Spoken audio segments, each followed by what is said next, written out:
திண்டுக்கல் மாவட்டம் பழனியில் ஆகஸ்ட் 24, 25 ஆகிய 2 நாட்கள் இந்து சமய அறநிலைத்துறை சார்பில் அனைத்துலக முத்தமிழ் முருகன் மாநாடு நடைபெற உள்ளது.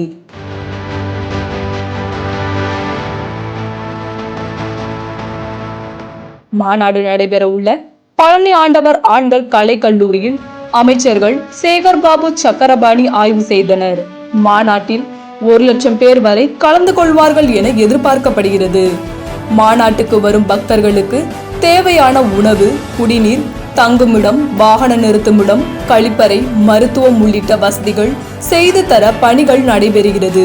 ஒரே நேரத்தில் 50,000க்கும் மேற்பட்ட முருக பக்தர்கள் அமர்ந்து நிகழ்வை கண்டுகளிக்க ஏற்பாடு செய்யப்பட்டிருக்கிறது.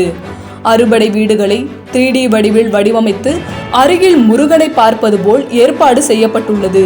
இதில் ஏராளமான வெளிநாட்டு பக்தர்களும் கலந்து கொள்கிறார்கள். தமிழக முதல்வர் இந்நிகழ்வில் கலந்து கொண்டு துவக்கி வைப்பதாக தகவல் வெளியாகி உள்ள நிலையில் தற்போது 50% பணிகள் நிறைவு பெற உள்ளது.